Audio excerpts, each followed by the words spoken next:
Cuando se habla de un milagro, se habla de un acontecimiento extraordinario que naturalmente no se puede explicar.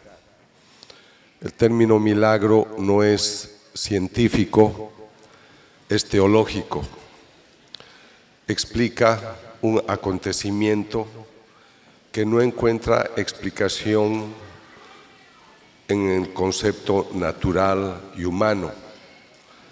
En el caso de un milagro eucarístico, estamos hablando de una hostia consagrada, confeccionada en harina, en trigo, y esta sustancia tiene una efusión. Efusión es el brote de una sustancia, y la efusión es de una sustancia rojiza, que luego se identifica como sangre humana. Esto quiere decir que no es proporcional, no es lógico que en una pizca de pan tengamos brote de sangre humana. Pero no solo eso, en la sangre se encuentran unos coágulos y los histopatólogos, los especialistas, encuentran que se trata de carne, músculo del corazón, miocardio, ventrículo izquierdo.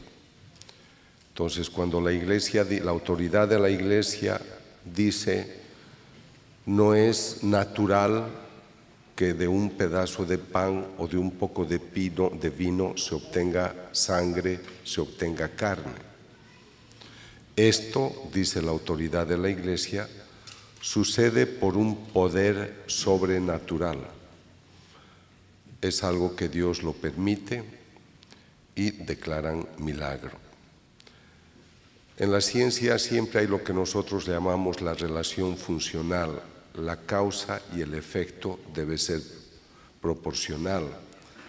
Yo puedo tomar un fósforo y ver fuego, y puedo encender un papel y ver humo. Todo eso ustedes lo entienden fácilmente. Pero si yo enciendo un fósforo y empieza a salir agua, ustedes dicen, ¿qué es eso? ¿Qué está sucediendo? Yo he estudiado imágenes sagradas que exudan un líquido aceitoso. Es aceite de oliva en una concentración de 75%, tiene un perfume a rosas, pero eso brota de una estatua de yeso, una imagen de madera o incluso de bronce. Entonces dicen, no es proporcional que en una estatua de este tipo, hecha de madera, digamos, yo obtenga lágrimas cristalinas. Los estudios muestran que las lágrimas pertenecen al orden natural humano.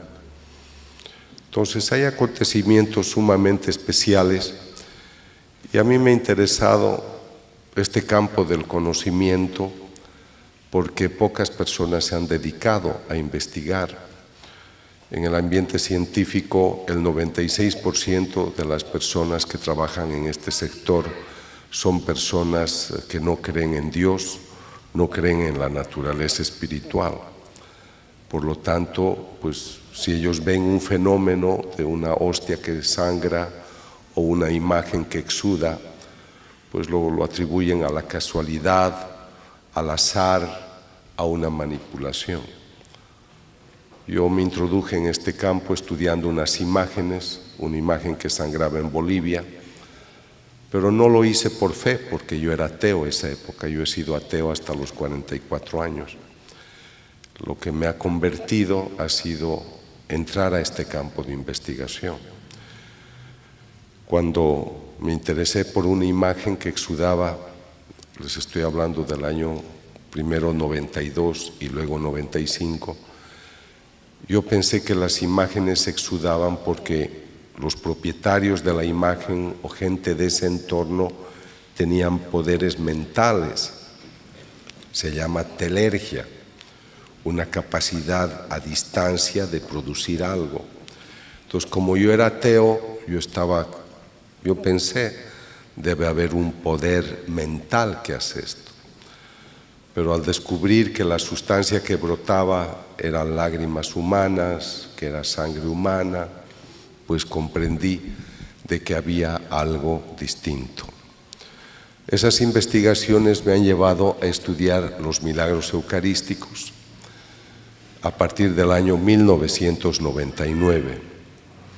Entonces son 19 años que trabajo este tema y estoy muy complacido de compartir con ustedes esta noche, porque si son creyentes es el tema que más puede llenar la vida de un católico, porque el Catecismo de la Iglesia Católica enseña que el centro y culmen de la vida cristiana es la Eucaristía.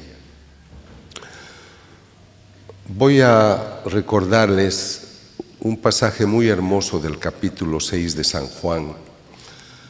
Quisiera también decirles que yo vengo con mucha ilusión a México, porque es un país de mucha sensibilidad espiritual. En México y Colombia es donde más encuentro una recepción al mensaje cristiano. Conociendo más su país, entiendo por qué Dios decidió que su madre se quedara en Guadalupe desde 1531, porque el mexicano cuidaría su advocación, cuidaría su mensaje y harían de ella la emperatriz del mundo, no solo de las Américas. Entonces es muy importante que un extranjero se los diga. Conozco los 5 continentes y me alegra mucho que en México tengan esta sensibilidad, porque yo pienso que a veces los planteamientos que el mundo nos hace no nos están mostrando la luz espiritual que Dios quiere para el mundo, sino mucho conflicto. Entonces es la luz espiritual la que nos puede iluminar los pasos a seguir. Con esta presentación voy a tratar también de demostrar a las personas que dudan, que se cuestionan, que la naturaleza espiritual existe y se manifiesta. Quisiera recomendarles que tomen el Evangelio, que tomen el Catecismo de la Iglesia Católica y lo lean, porque creo que nos falta mucha formación. Leer, por ejemplo, el Evangelio de Juan a mí me ha llevado a conocer más de la persona de Cristo. Y cuando vuelvan a sus casas esta noche o mañana, lean el Evangelio de San Juan, el capítulo 6, y a lo largo de su lectura van a comprender que hay un Cristo, un hombre, Dios, que en algunos momentos se muestra desesperado por decirle a la gente: yo soy el pan de vida. El que come mi pan tiene vida eterna. Yo soy el pan bajado del cielo. En ese momento mucha gente no le va a entender, por eso le abandonan. El capítulo 6, versículo 66 habla de ese momento en el cual le van a abandonar. Le abandonan muchos. Pero el Señor, viendo que la gente se marcha, mira a los suyos y les dice: y ustedes también se van a marchar. Y aquí viene la respuesta profunda de un hombre que se equivoca muchas veces, que es Pedro. Pedro lo va a negar, Pedro se va a ocultar, pero hay una luz espiritual que es la unción del Espíritu Santo que acaricia nuestras vidas, ilumina nuestro pensamiento. Y cuando el Señor dice: y ustedes también me van a abandonar, Él dice: Señor, pero ¿a dónde iremos? Solo tú tienes palabra de vida eterna.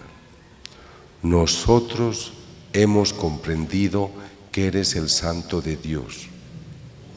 Los que lo abandonan no han comprendido que Él es el Santo de Dios. a pesar de que ya estaban un par de años con Él. Esto es muy importante que ustedes lo mediten, porque si tú me dices, Ricardo, yo creo que está Cristo presente en la Eucaristía, tú deberías tener una relación personal con Cristo.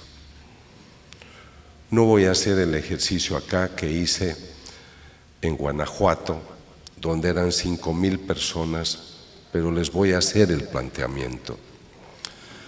Eran 5,000 personas que me escuchaban en un tema similar y yo les dije, ¿creen ustedes que Cristo está presente en la Eucaristía? Y mexicanos católicos pues dijeron sí, en un gran rugido.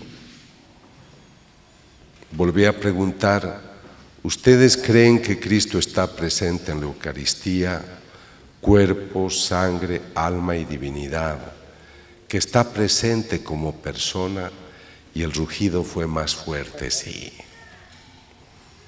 Entonces yo les dije, ya que ustedes creen que Cristo está presente, cuerpo, sangre, alma y divinidad, como persona, quisiera preguntarles a ustedes 5,000, ¿cuántos de ustedes, cuando decidieron contraer matrimonio, cuando decidieron su profesión, cuando decidieron una inversión importante en sus negocios, cuántos de ustedes le han ido a preguntar qué opina de tu decisión? El silencio fue casi total. Solo 12 personas, 11 o 13, no recuerdo, levantaron la mano. Las otras no. Pero a veces cuando tomamos decisiones pedimos consejos a muchas personas. Las llamamos si estamos preocupadas por algo, pedimos un consejo. Si nosotros pensáramos que Cristo es realmente una persona presente en la Eucaristía, tendríamos una relación muy íntima. Y lo más importante, sabríamos reconocer cuando Él nos habla. A veces me toca dictar talleres de una semana o de 5 días y una persona dice en la mesa, me cuesta en la adoración hablarle al Señor. Estar 1 hora me parece muy largo, no sé qué decirle. Entonces yo le dije, usted está aquí en esta mesa 2 horas y no ha dejado de hablar. ¿Cómo me dice ahora que no sabe qué decirle al Señor? Entonces yo les voy a demostrar esta presencia extraordinaria en la Eucaristía. Pero no te tienes que quedar con el hecho sorprendente. Hemos visto unas hostias que sangran, hemos visto un milagro eucarístico. Ustedes tienen que ir más allá, tienen que trascender. Este es un signo divino. Detrás de un signo hay un significado. Detrás del significado hay un autor. Y ese autor es el que se hace cuerpo, sangre, alma y divinidad. Entonces tú estás ante una manifestación de un Dios vivo. Y por eso es que instruye a la gente, yo soy el pan bajado del cielo. Si tú comes de mí tendrás vida eterna. Él sabe que se va a marchar. Es Jueves Santo y ha decidido instituir el sacramento de la Eucaristía. Porque Él no va a dejar una rúbrica, no va a dejar un texto, acuérdense de mí cada 25 de diciembre.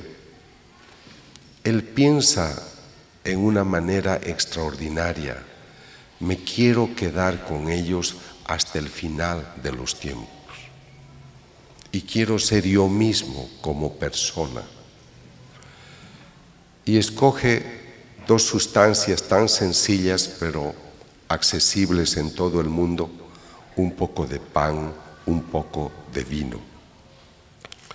Y esa noche instituye el sacramento e invita a los suyos a hacer esto en memoria suya. Y qué gozo que nosotros tengamos sacerdotes.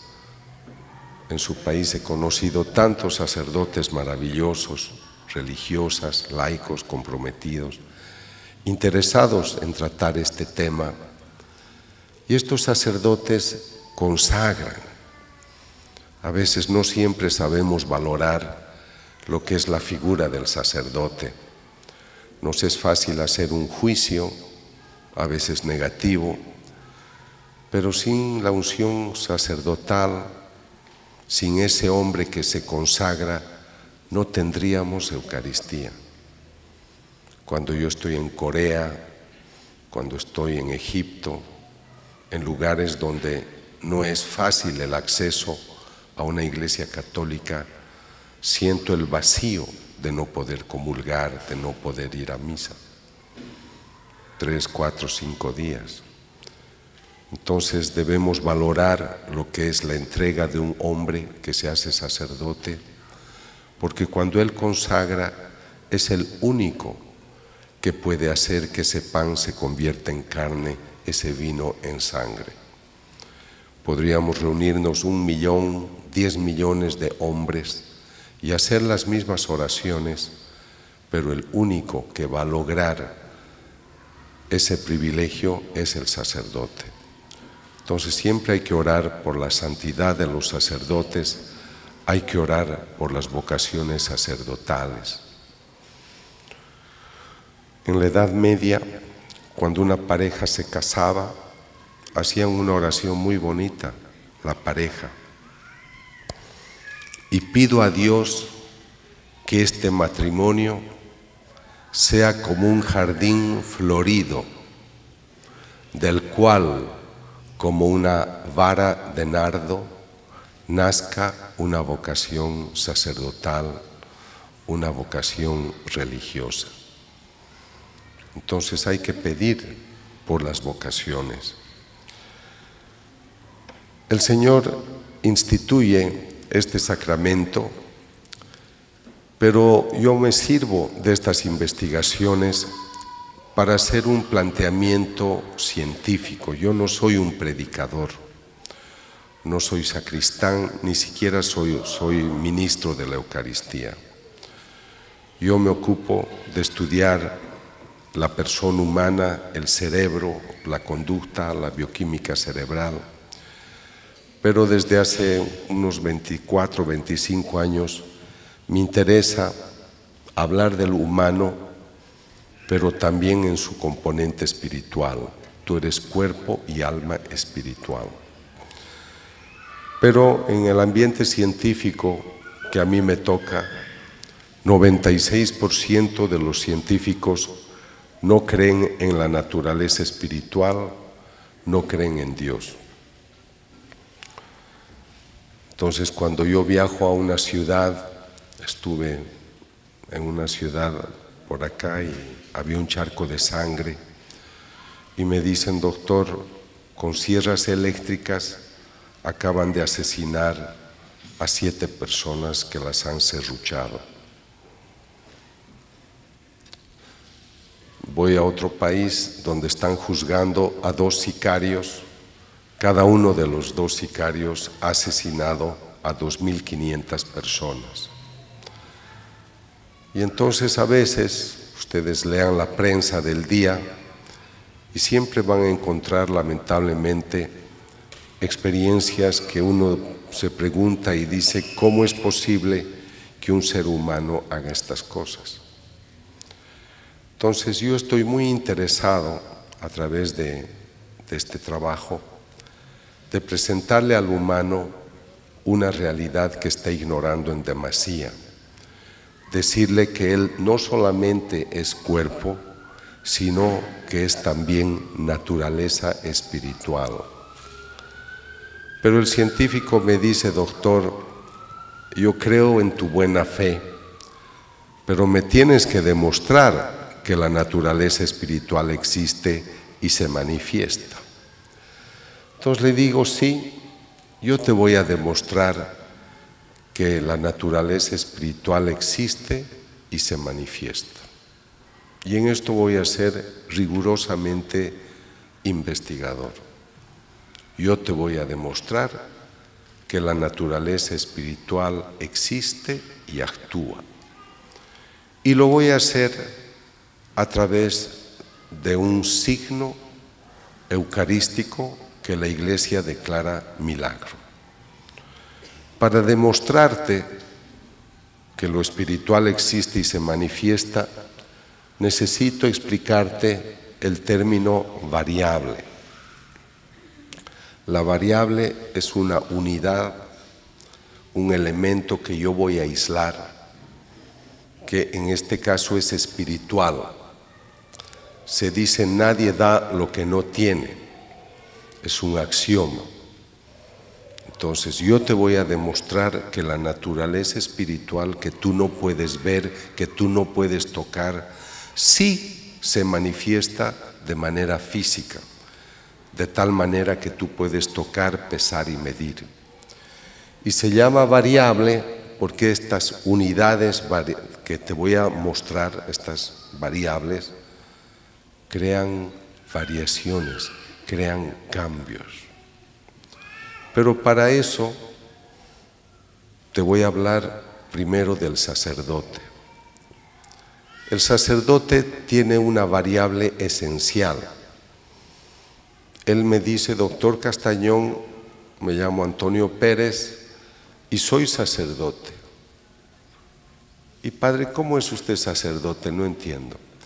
Es que mi obispo me ha ungido con el orden sacerdotal y lo ha hecho por el poder del Espíritu Santo. Hablen ustedes en estos términos a 5,000 médicos totalmente ateos. Se matan de risa. O sea, usted, doctor, me está hablando de un hombre que ha recibido el poder de ser sacerdote a través de las manos de otro hombre que le comunica el Espíritu Santo. Sí, así es. Doctor, estamos en el siglo XXI, por favor, ¿qué ha fumado usted?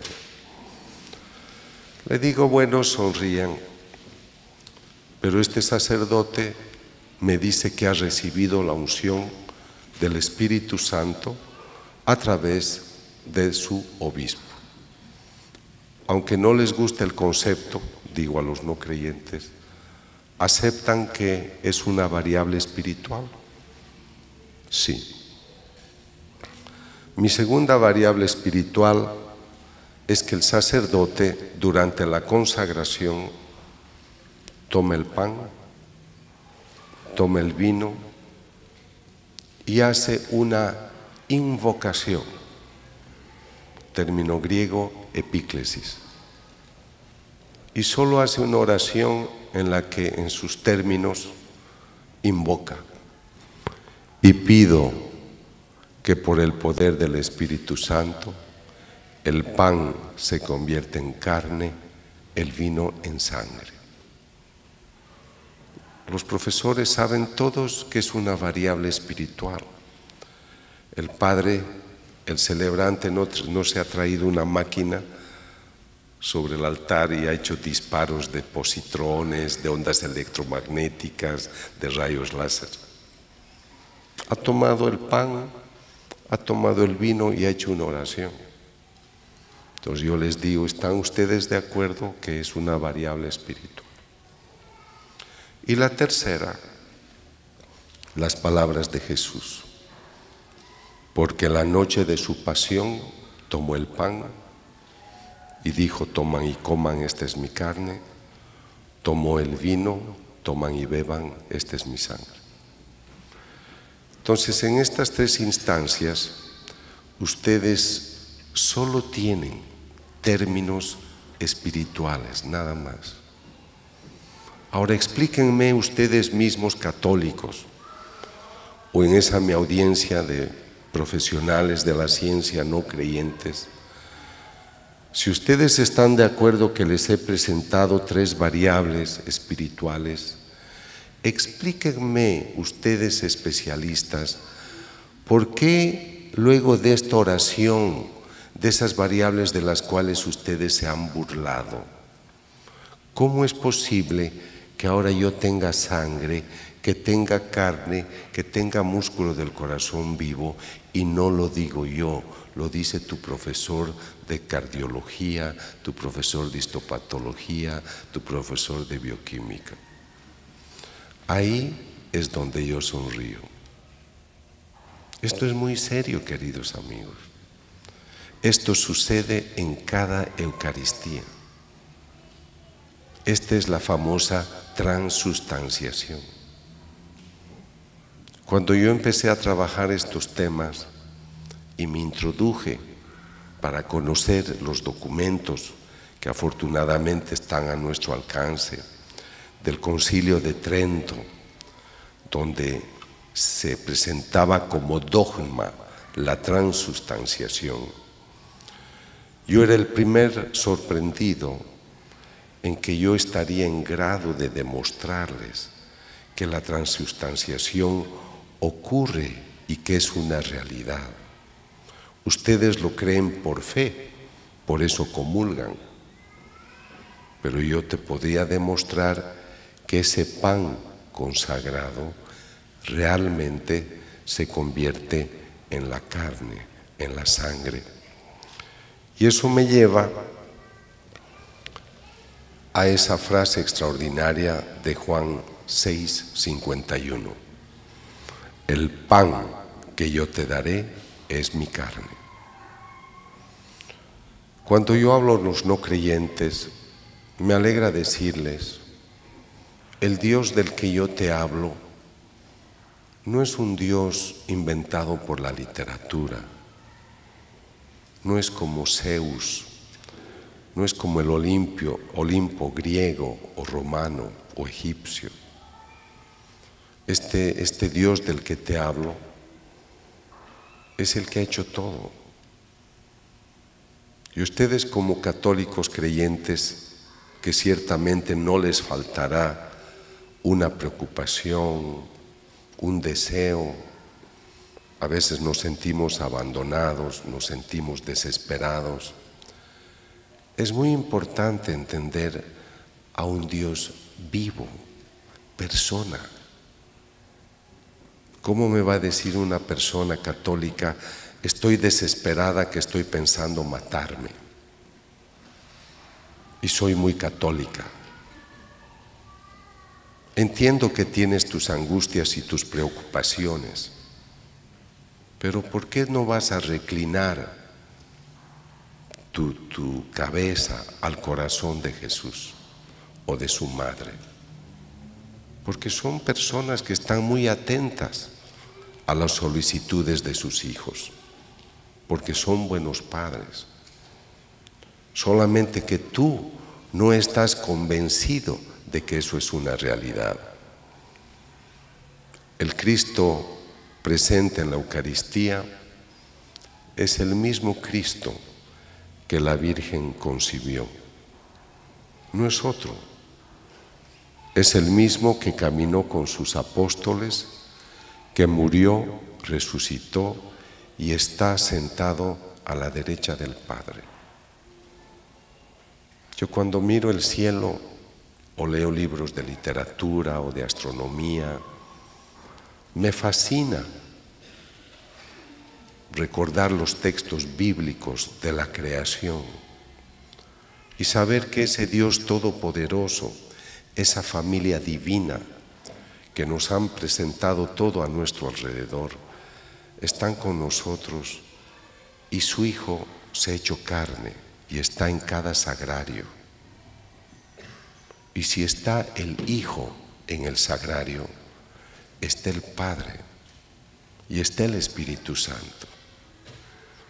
Y ciertamente la Trinidad dirá, ¿y dónde está la mamá?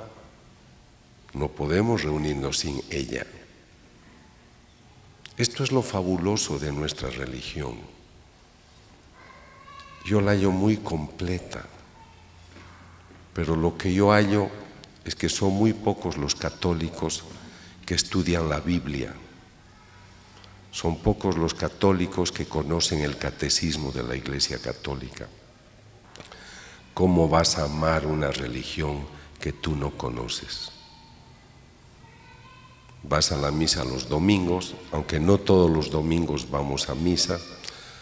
85% de los católicos no van a misa los domingos. Y ustedes hagan el experimento, al salir de la misa, pregúntenle a la persona, ¿de quién era el Evangelio de hoy? ¿De qué trataba el Evangelio? Y verán que muchos no se acordarán, porque no hacemos la palabra vida.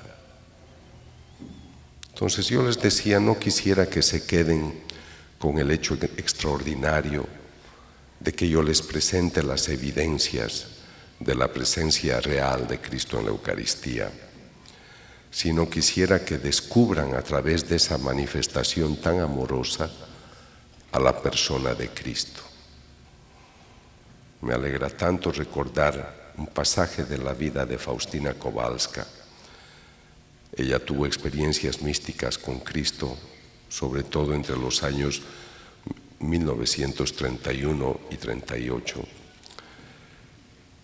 Ella tocaba la puerta del tabernáculo y le decía, Señor, ¿estás ahí? Y él le decía, sí, Faustina, ¿qué deseas? Hay muchos testimonios de este Cristo vivo.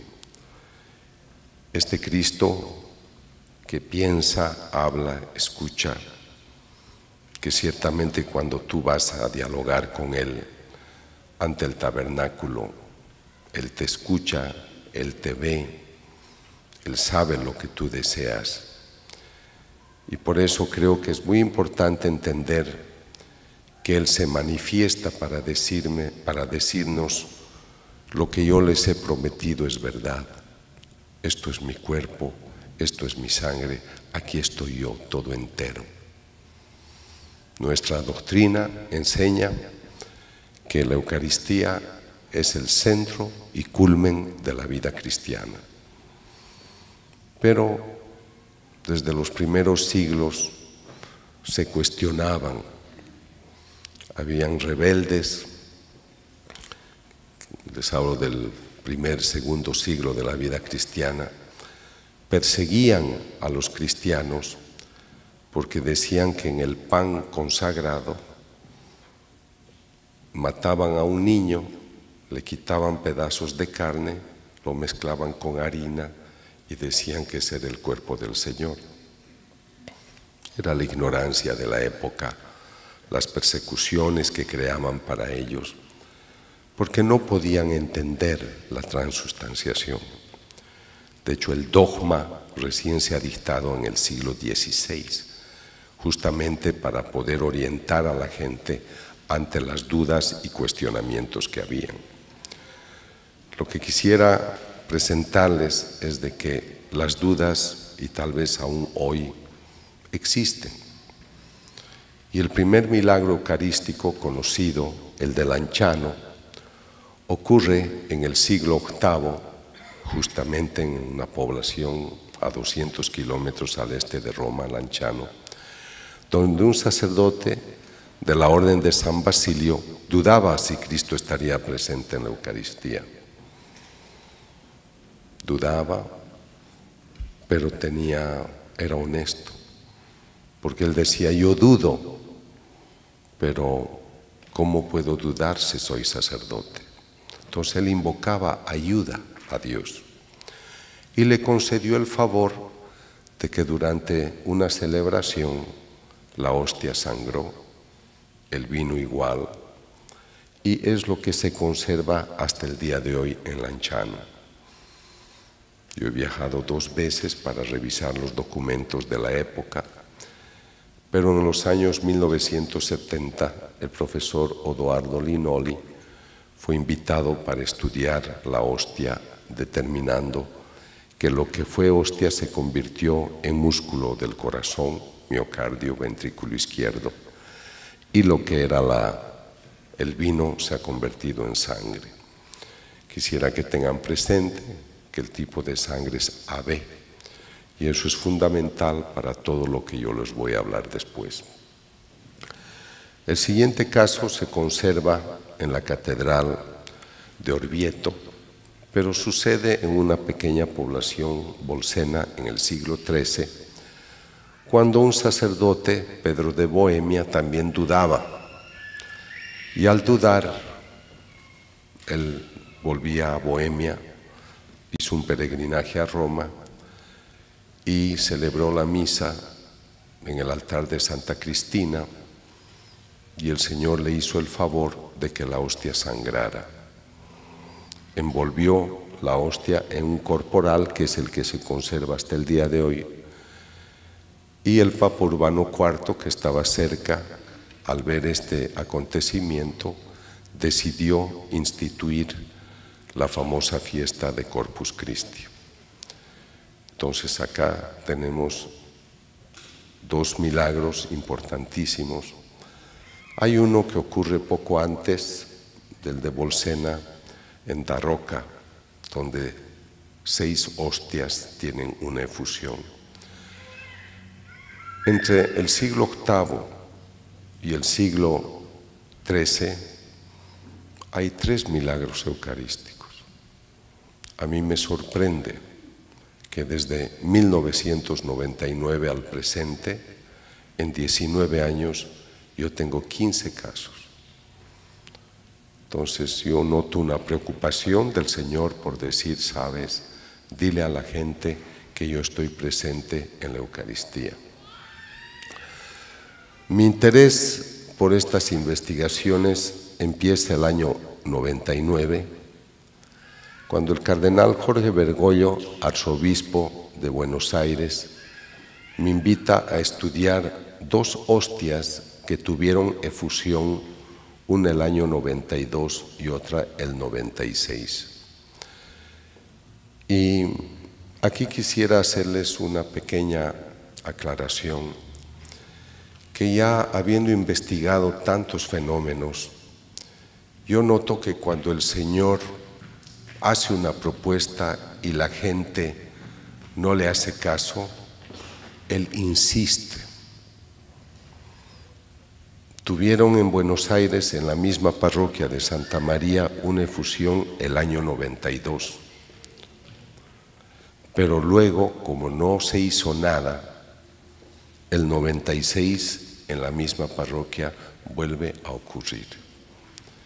Y tengan presente este mecanismo para cuando yo trate de la hostia de Chilpancingo, Chilapa.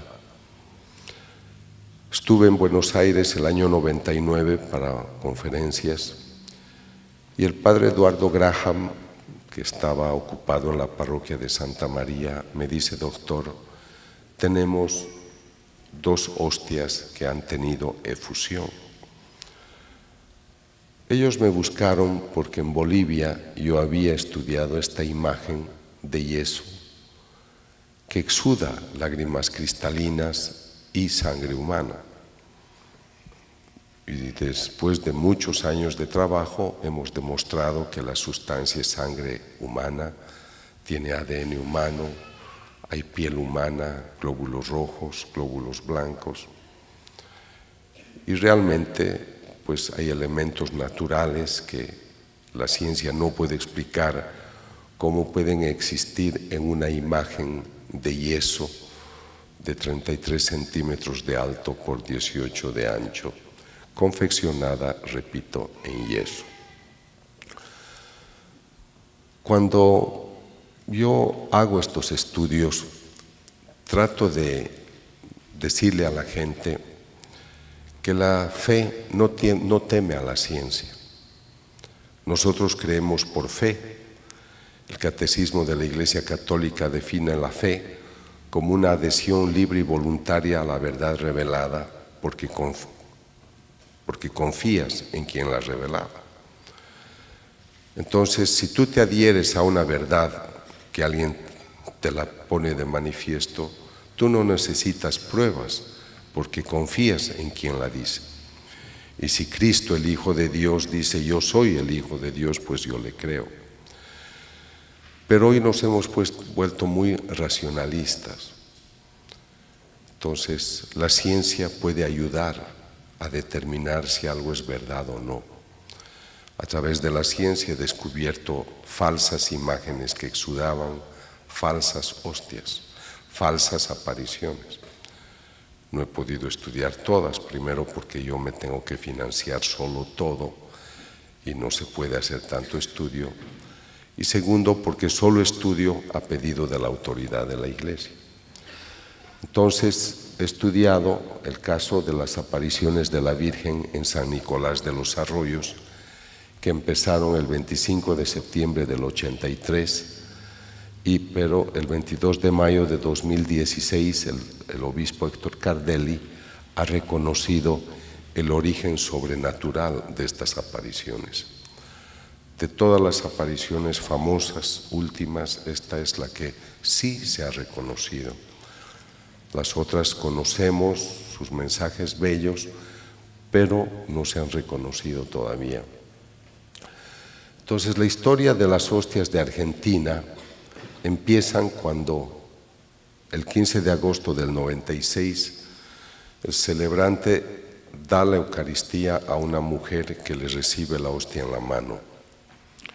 Pero, por lo que recuerdo de su explicación, cuando él no tomó en cuenta que debería comulgarla delante de él. Entonces la persona se fue con la hostia en la mano y en vez de comulgarla la dejó sobre una mesa donde había un candelabro cuya base era de arena. Entonces dejó la hostia sobre la arena y se salió.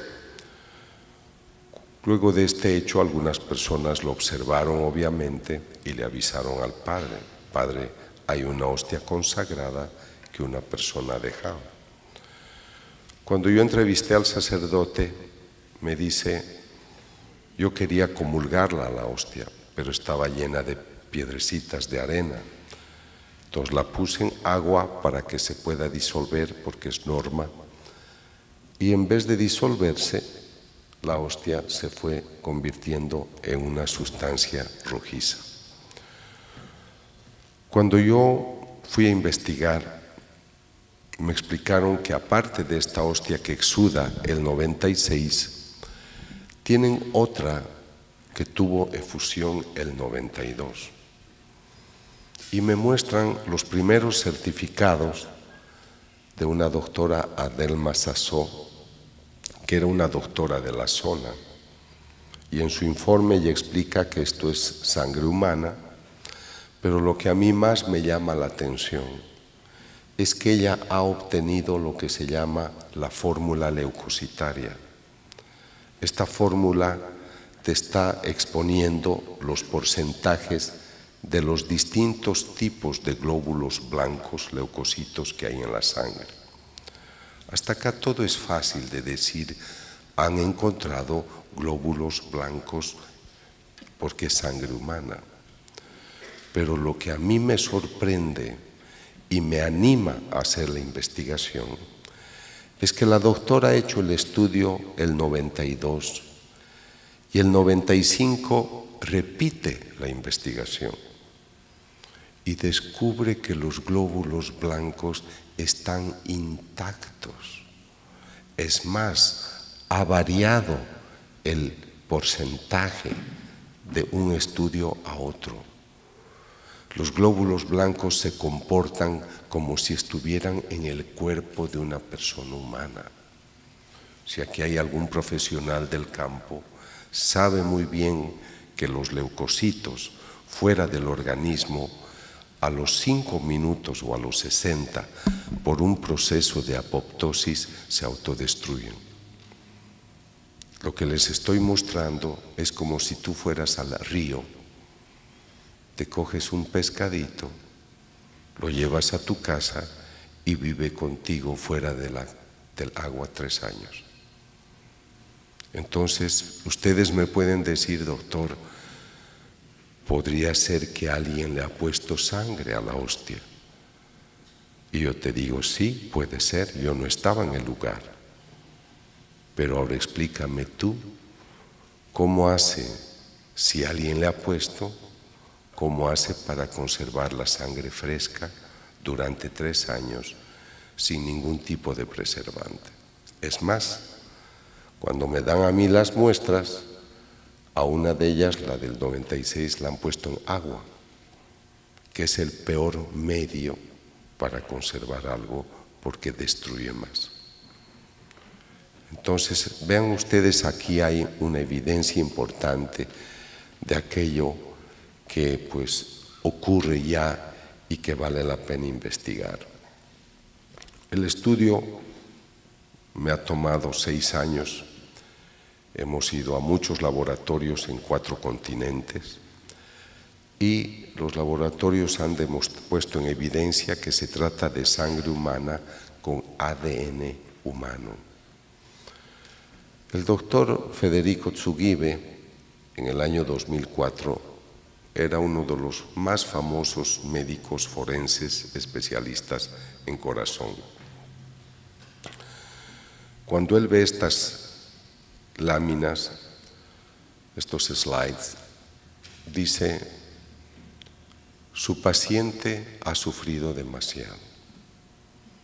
Los estudios que hacemos son a ciegas, ellos no saben que esto viene de una hostia. Su paciente ha sufrido mucho. Tengo 2 colegas que han viajado para presentarle el material. ¿Por qué dice usted que el paciente ha sufrido mucho? Porque las estrías están dobladas, están separadas.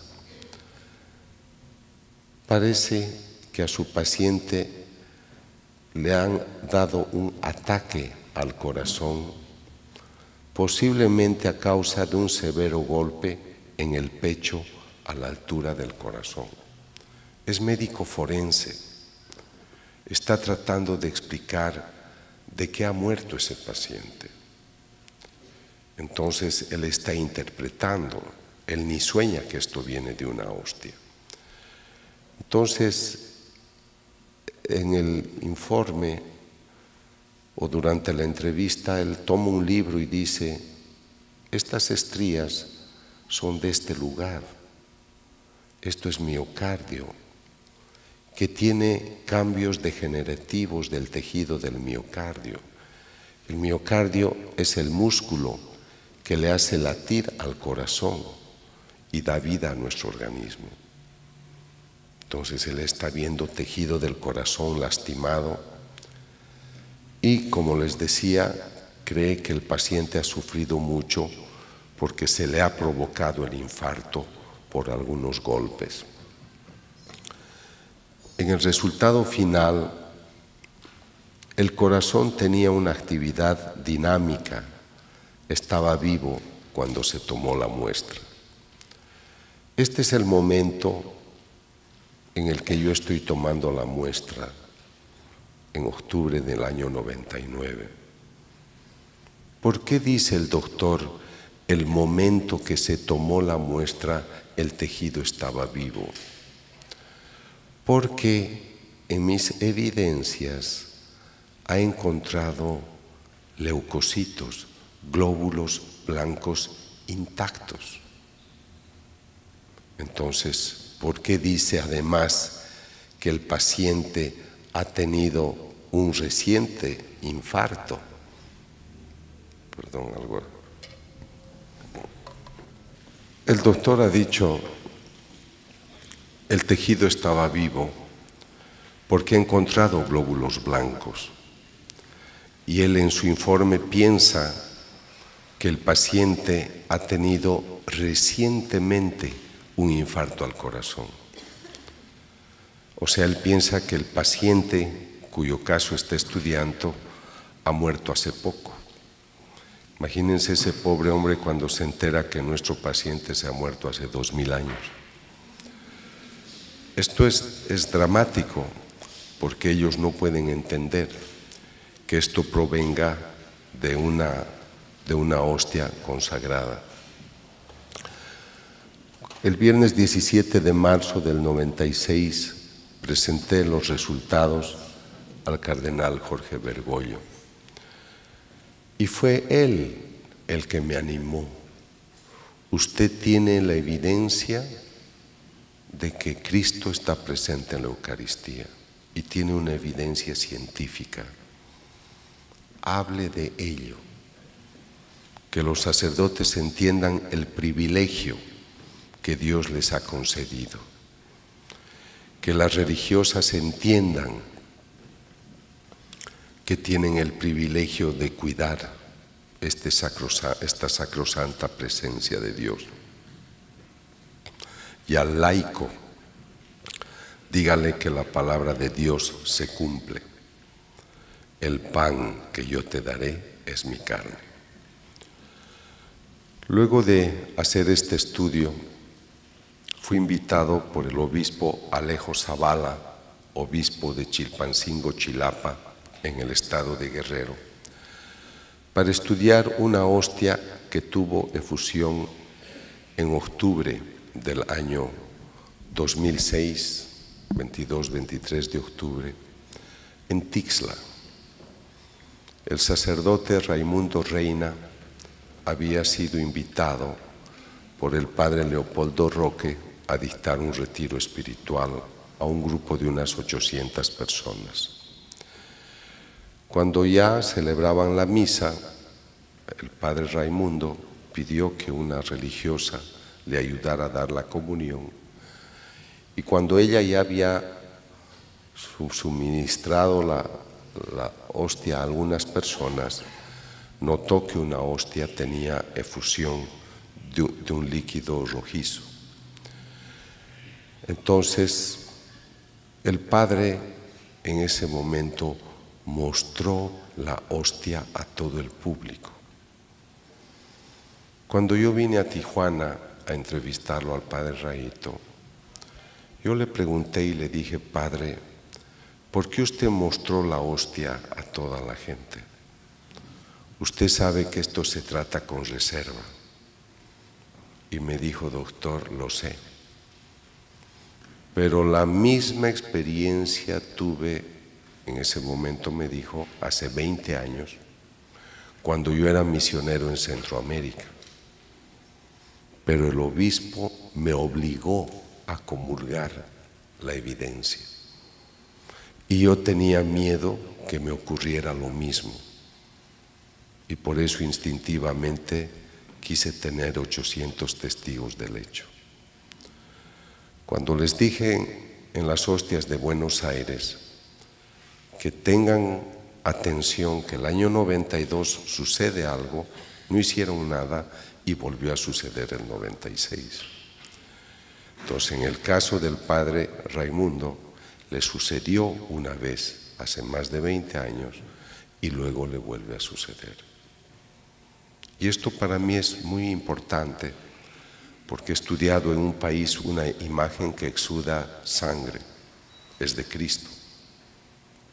Pero la autoridad de la Iglesia no hace nada y empieza a sangrar la Virgen.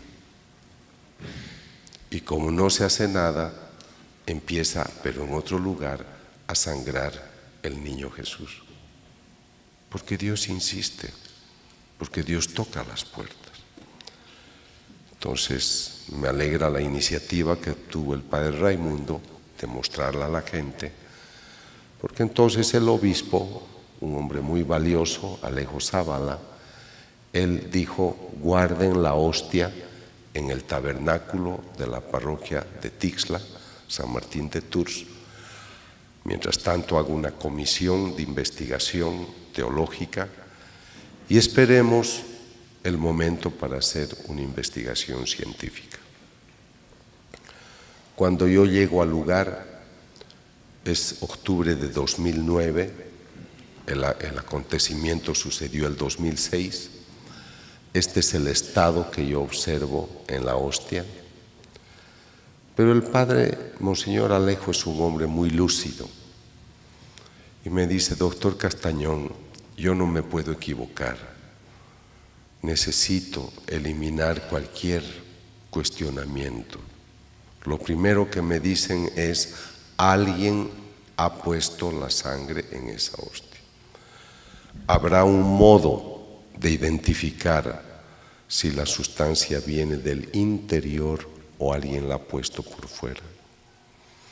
Me fui a los laboratorios forenses de la policía, estuve muchas horas con ellos y descubrieron que la sustancia brotaba de la parte media de la hostia y se dirigió hacia la parte superior. El origen era interno, no era externo. Este es el primer estudio del año 2009, pero el 2012 otro laboratorio que yo contraté para hacer investigaciones descubrió lo mismo, indicando que la dirección es de adentro hacia afuera. O sea, tengo dos pruebas que ponen en evidencia de que la sustancia brota del interior. Tengo un libro que se intitula Crónica de un milagro y al final hay más de 30 páginas con todo el certificado, los certificados que justifican todo lo que yo les estoy diciendo. Están los certificados médicos, la sustancia es sangre humana y el tipo de sangre es AB. Es el mismo tipo encontrado en Lanciano, es el mismo tipo encontrado en la Sábana Santa de Turín. Acá gocen lo que van a ver, porque esto es un milagro lo que van a ver. Han colocado los expertos unas partículas de pan y están obteniendo una sustancia que se llama hemoglobina. La hemoglobina es una heteroproteína que lleva oxígeno a los tejidos y sirve para la eliminación del anhídrido carbónico de los pulmones. Para tener hemoglobina yo necesito un laboratorio. Esa hemoglobina se adhiere a los glóbulos rojos y es lo que permite que lleve oxígeno a los tejidos. Pero lo que ustedes tienen que preguntarse, ¿cómo es posible que en unas partículas de pan se establezca un laboratorio que produce hemoglobina? Estas cosas uno tiene que plantearse para entender el alcance de lo que estamos observando.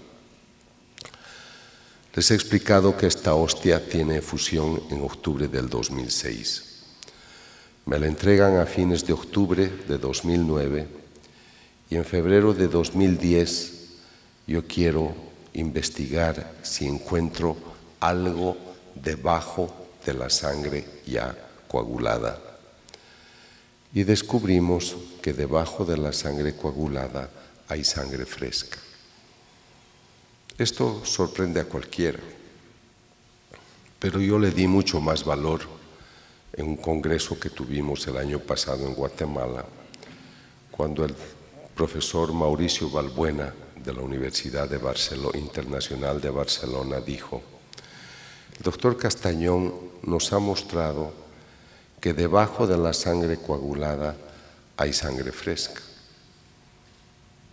No deben pensar que se trata de una pieza de gelatina de sangre conservada. Tienen que pensar que si aquí hay sangre fresca es porque se está produciendo sangre constantemente. O sea, la hostia actúa como un cuerpo vivo que está creando un mecanismo que se llama hematopoiesis, que es crear los elementos formes de la sangre, glóbulos rojos, glóbulos blancos y plaquetas. Este es un macrófago, un glóbulo blanco, espumoso. Estos son glóbulos blancos y estas manchas son glóbulos rojos. Aquí están los certificados. Estos dos doctores son totalmente ateos. Doctor Castañón, este es un macrófago activo, vivo, que está fagocitando lípidos porque ha encontrado el tejido lastimado. Y el cardiólogo, el profesor Blanquiset de la Universidad de Cartagena, en Colombia, dice: este es el cuadro que nosotros observamos cuando un paciente ha tenido infarto al corazón. Pero sorpréndanse más. Para tener glóbulos blancos y glóbulos rojos, yo necesito hueso, necesito médula ósea y necesito un gran laboratorio interno. ¿Cómo es posible que en unas partículas de pan yo tenga sangre, sangre fresca, tejidos activos, lesionados y en procesos de recuperación? Aquí hay tejido adiposo, que es grasa, y estas son estrías musculares, es músculo del corazón. Aquí hay ADN humano, no hemos podido obtener todo el perfil, porque para obtener este perfil hay que clonar, hay que copiar las bases. Y cuando me traen este tubo de Eppendorf, me dicen: doctor, aquí hay ADN humano. Vamos a utilizar el secuenciador para obtener todo el perfil, y resulta que no se puede obtener todo el perfil. Si yo tomo sangre de ustedes o una célula, puedo obtener todo esto porque las bases se pueden copiar. En 15 estudios que hemos realizado, esta sangre especial no se deja copiar, no se deja clonar. Por eso es que no se puede obtener todo el perfil, es única, pero sí tenemos el dato suficiente para decir que aquí hay ADN y se trata de ADN humano. He visitado algunas fábricas de hostias, nunca ha sangrado una hostia no consagrada. Entonces yo les decía, yo les voy a demostrar que la naturaleza espiritual existe y se manifiesta. Y les estoy demostrando a través del milagro eucarístico. El sacerdote toma el vino y se convierte en sangre, toma el pan y se convierte en carne. Ustedes tienen la bendición de haber tenido un obispo muy valiente, muy humilde, muy santo, que es el obispo Alejo Zavala, y el 12 de octubre de 2013, en una declaración solemne, reconoce el carácter sobrenatural del milagro eucarístico de Tixla, Chilpancingo, Chilapa. Sé que van a querer mis libros, no los tengo, pero si escriben a la tiendadeldiscípulo.com, ahí los tienen. Luego les daré una dirección en México también. Me llama la atención encontrar corazón. La hostia de México pone en evidencia miocardio, lo mismo la hostia de Argentina. Entonces, esto me lleva al siglo XVII, a la experiencia de Margarita María Alacoque. El Señor se le aparece a ella y le muestra su corazón. Margarita, este es el corazón que tanto ha amado a los hombres, pero en compensación, lo único que recibe es ingratitud. Pero lo que más me conmueve es que esa ingratitud provenga de aquellos hijos que se dicen míos. Conozco muchos sacrilegios que se hacen a la presencia de Cristo. Entonces, por eso le pide a ella ya en esa época que haga reparación por las ofensas a esta presencia eucarística. Pero yo creo que además de todo ello, lo que el Señor está tratando de decirnos es que su palabra se cumple.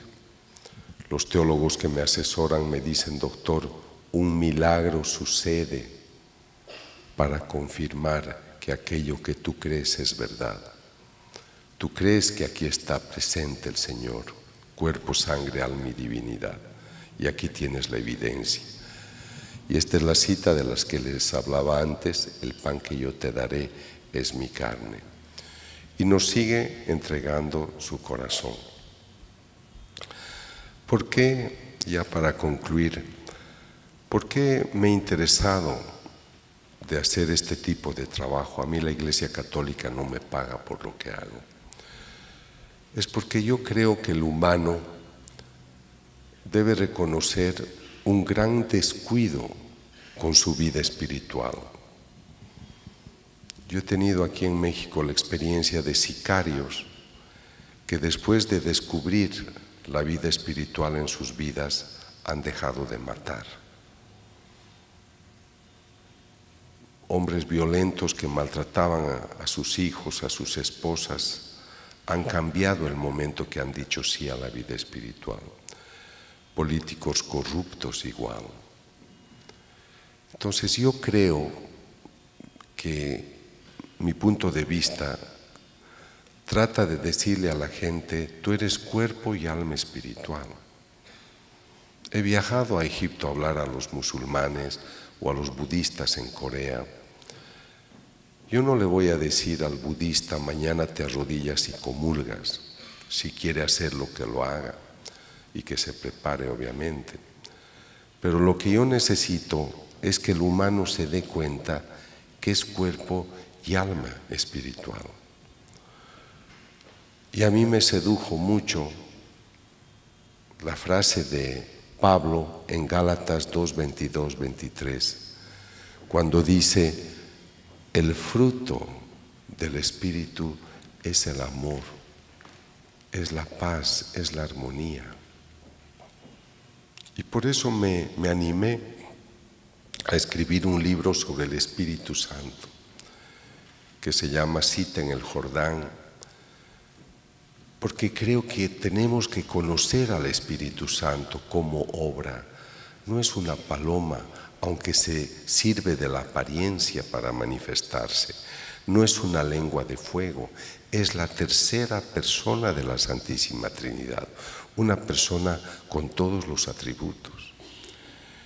Entonces yo creo que si tú esta noche vas a regresar a tu casa y te vas a ir con esta grata efusión de bienestar, y vas a llegar a tu casa y vas a compartir esta paz interior, la vida en gracia, la bondad, la humildad, el amor.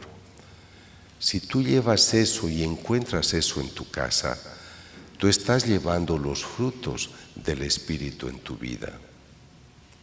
Pero si yo voy a un país donde se mata la gente, donde la gente es corrupta, donde la gente solo le interesa el amor, el sexo, el placer, y Dios es un gran exiliado, el Espíritu de Dios no está ahí. Y por eso nos estamos lastimando. Por eso matan las personas por un celular. Por eso los hombres pagan por el cuerpo de una mujer. Por eso no estamos bien. A pesar de nuestra cultura, del llamado desarrollo tecnológico, económico, social, yo no pienso que el hombre pueda decir en el mundo, nosotros hemos construido un mundo de amor, de paz y armonía. Y para mí, todo eso tiene que ver con la ausencia del Espíritu Santo en nuestras vidas. Entonces, por eso yo creo que tenemos un gran desafío, y es el de entender que Dios a través de estos milagros nos está obsequiando una evidencia, para que no nos quedemos solamente con la idea y el concepto de fe. Yo he estudiado a místicos modernos y el Señor dice, yo no debería necesitar hacer milagros para que crean en mí, porque ya tienen mucha revelación. Pero me rebajo, me abajo, me pongo a su nivel pobre para darles una evidencia. Porque como ya no leen mis libros, porque ya no tienen interés de mi palabra, les muestro cosas extraordinarias para que seducidos por ello, vuelvan a mí. Entonces yo creo que aquí tienen los datos de México para mis libros, y también María Visión los vende mis libros. Entonces yo quisiera dejarles con esta evidencia de un Cristo vivo, presente en la Eucaristía, que está muy interesado de mostrarse presente. Yo recorro los países y me ocurren anécdotas muy curiosas. Por ejemplo, a veces cuando viajo llevo conmigo la Eucaristía en un portaviático y me subo al avión y los niños extienden los brazos como para abrazarme. Pero eso nunca sucede cuando no tengo la hostia conmigo. Y la prueba de que algo especial sucede es cuando estaba en Medellín, llegué a mi hotel y me esperaba un comité de personas que me recibían en el hotel. Y mientras estaba en el lobby esperando mi chequeo al hotel, había unos niños jugando. Y se acerca uno de los niños a mi asistente y le dice: señorita, ¿le puede decir al Señor si nos deja jugar con el niño que tiene en sus brazos? Yo solo tenía la hostia sangrante conmigo. Entonces estos son acontecimientos, esa ya es una anécdota real, pero yo pienso que el Señor nos ha obsequiado cosas muy grandes para mantener nuestra fe. Pero si no nos abrimos a la luz del Espíritu Santo, si no volvemos a las enseñanzas originales, si pensamos que la conquista del mundo es más importante que la conquista de la santidad y del Espíritu, tal vez perdamos el rumbo. Está bien que vivamos en el mundo construyendo todo lo que necesitamos para sobrevivir con dignidad, pero creo que nos estamos encaminando a buscar lo efímero, lo concreto, lo inmediato, y no importa si eso asfixia nuestra vida espiritual. Yo les decía que México para mí es una gran ilusión, porque ustedes son un país muy espiritual y creo que su fervor espiritual debería reactivarse para que la luz espiritual que ustedes tienen no solamente ilumine México, sino todo el mundo. Quisiera contarles que trabajo con un sacerdote en Ciudad de México y pasaron 6 años en su parroquia y le dijo el obispo: te voy a cambiar de parroquia. Entonces todas las autoridades de la zona fueron a buscarlo al obispo y le dijeron: por favor, no lo cambie. No, le dice, ya hasta 6 años lo debo cambiar. Es que desde que este padre está acá, en nuestra parroquia, no hay un aborto, no hay un asesinato, no hay un robo. Y viene tanta gente a esta iglesia que ahora tenemos que sacar los bancos para que entre más gente. Y la gente se sana. Conozco muchos lugares donde tienen adoración perpetua ustedes y es evidentemente el descenso de la criminalidad, de la violencia. Esa es una prueba de que la presencia de Dios hace algo en la vida de las personas.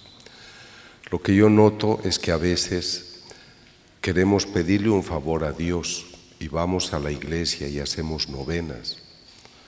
Yo he atendido un caso de una familia muy famosa a quien secuestraron a su hijo. Lo primero que hicieron fue llamarme, pedirme que lleve a la Virgen a su casa y todos los días rezaban el rosario en familia durante varias semanas. Cuando entregaron al hijo, yo fui con el temor de que me digan: doctor, no le entregamos su imagen y nos queremos quedar con ella. Llegué a la casa, lo primero que hicieron: doctor, ya ocurrió el milagro, gracias, aquí está su Virgen y hasta luego. O sea, a veces somos muy ingratos. No hay que amar solamente cuando tienes necesidad y tú quieres recibir. Sería muy largo contarle las experiencias que tengo en los lugares donde la persona da un lugar digno a Dios. Si ustedes piensan que un personaje viene a vivir a tu casa y hace asfaltar las avenidas, hace construir universidades, ¿qué no hará un Dios vivo que quiere ubicarse al lado de tu casa para hacer algo? Estuve en un país donde el alcalde de la ciudad era no creyente, pero ese día estaban inaugurando una iglesia muy hermosa. Eran padres misioneros polacos que construyeron la iglesia más hermosa en un lugar de Sudamérica. Entonces el alcalde tuvo que ir a la inauguración de esa iglesia. Él era no creyente, repito, pero estaba muy molesto que hubieran hecho una iglesia dedicada al Cristo de la Misericordia tan bella en una zona tan pobre. Entonces él, cuando habló como alcalde, dijo: y claro, no entiendo cómo acá ustedes, los curas, los católicos, se vienen a hacer una casa tan grande, tan millonaria, en una zona de pobres. Esta es una bofetada a la pobreza. Y lo dijo así. Y luego me tocó hablar a mí. Entonces yo dije: me alegra mucho que los padres, con el esfuerzo también del pueblo, han construido esta iglesia, porque siempre al gran huésped, al mejor huésped, uno le da lo mejor. Por lo tanto, aplaudo que los sacerdotes y el pueblo, a pesar de su pobreza, le hubieran construido al Señor esta casa tan hermosa. Pero quiero decirles algo: el Señor no estará tranquilo en su casa elegante sabiendo que el pueblo es pobre, y Él hará algo. No pasó ni un año y descubrieron pozos de petróleo en esa zona, y la ciudad es una de las más ricas. A Dios hay que conocerlo con el corazón y no solo con la razón ni con la economía. Que Dios les bendiga y buena noche.